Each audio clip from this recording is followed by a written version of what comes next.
What's up YouTube? Thanks for tuning in this video.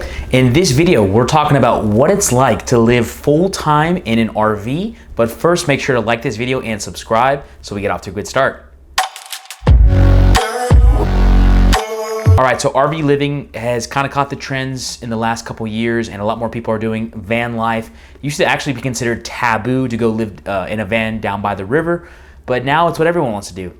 And everyone wants to do it because there's a lot of really good benefits to living in an RV or a travel trailer or living a mobile lifestyle, right? And if you're looking to start an RV park, this can be a valuable video for you because you can understand why people like living in RVs and mobile vehicles so much.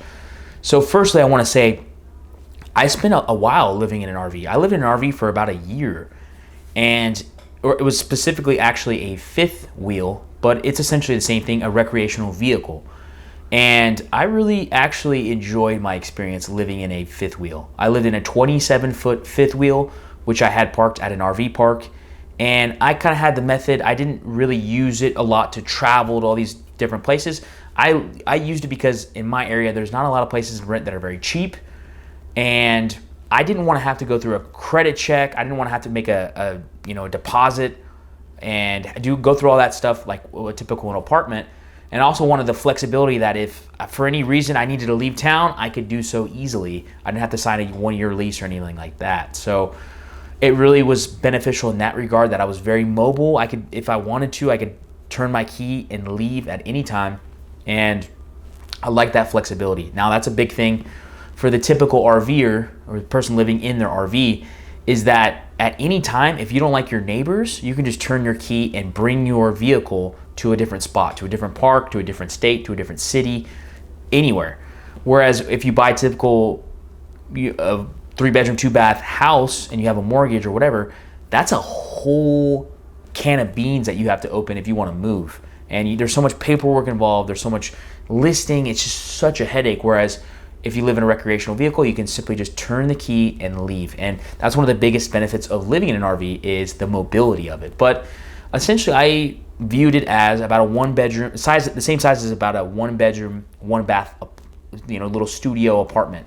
It wasn't, obviously it was smaller, but I had enough room to pace around, and it was plenty of room really for one person. I had everything I needed. I had a queen-size bed. I had a shower, a kitchen, a bathroom, lots of storage, tons of storage, a stove, all that good stuff. So to me, it was everything I needed. And the rent was about half of what a typical 1-bedroom, 1-bath studio is. So that really helped me, and it was very flexible. I was actually moving out of state, and then I came back, and I was kind of uncertain on what I was going to do. So for me to live in an RV was very, very useful, because I could just live mobily, and I didn't have to stress about getting locked into a lease or a mortgage or anything like that.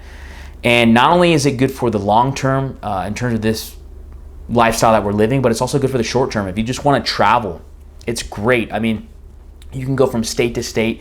A lot of people do, California, Arizona, Texas, Florida, they go all over the place, Colorado, and they can go with the seasons and really go where they're treated best, in terms of weather or prices or what have you.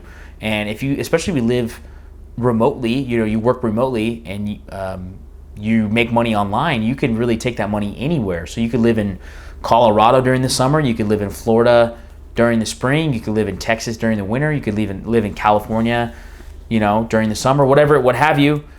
You could just go wherever you're treated best. And that's one of the really cool things about RV living, is that you can take it anywhere you want. And I think that's really, really cool. Also, it's pretty cheap to get into this type of lifestyle. I mean, you really just have to buy an RV and you can get started. And I think like the typical, if you get like an average trailer, that's used, you pay like maybe $3, $5, $7 grand, somewhere in that ballpark. Obviously, if you want a nicer trailer, you can get a nicer trailer, but you can start with as little as $3 to $5 grand. Some people even rent out trailers. I made a video about that, which you can watch above here, where I talk about subleasing RVs and trailers, but you can do that as well. Some people actually rent out their own RVs. I'm seeing it a lot more on Facebook Marketplace.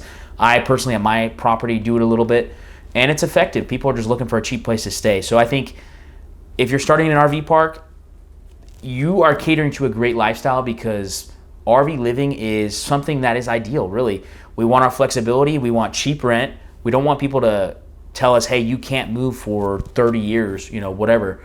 I think the new generation, they kind of want to just go for the experiences, and they don't want to be locked into things as much. They're not as obsessed about material objects, which I got to say kudos to the younger generation for that. I mean, obviously they don't have everything right, but I do like the fact that they are more experience-based and they're not as materialistic.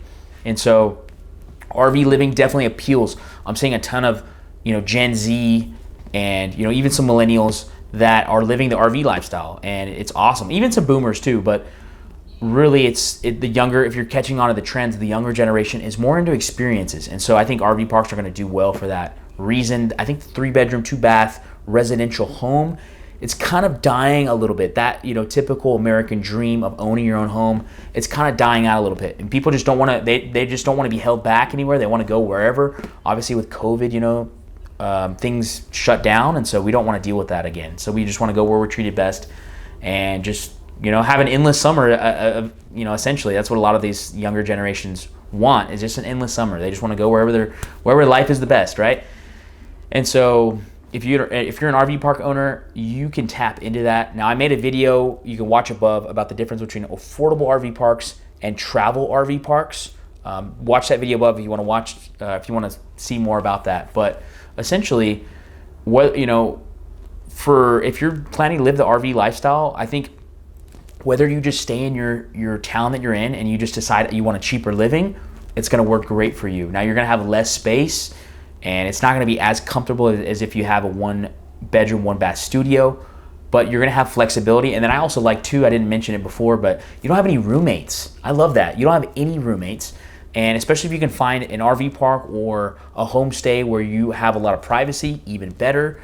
That is kind of like your roommates, I guess, if you're at an RV park, is that if you look to the left and right, you might see some people, but it's better than sharing an actual house with somebody. I think paying less and having your own space, always going to win. So that's awesome. And then if you're traveling around a lot, if you're not doing the affordable hour, you're not staying in town, if you're traveling around a lot, it gives you tons of flexibility. You're going to save a lot of money. You will spend a little bit more on gas, but you're just going to be able to go wherever. You can just literally pull over on the side of the road if you see something cool, or if you want to stay for the night. I just think that's cool. And you have everything with you to have a good time and to literally take care of yourself, all your personal needs that you need. I think that's really cool. So check it out. You know, look into RV lifestyle if you haven't already. This page is all about RV parks, RV park living. I own an RV park, so I'm here to talk about the topics that are regarding RV parks. So thanks so much for watching. Make sure to subscribe if you haven't. Check out some of my videos. I made a video here to the side about how I started my RV park. If you want to watch that, make sure to tap that video. If you want to see the pros and cons of having an RV park, watch this video to the side here. Thanks again, and we'll see you in the next video.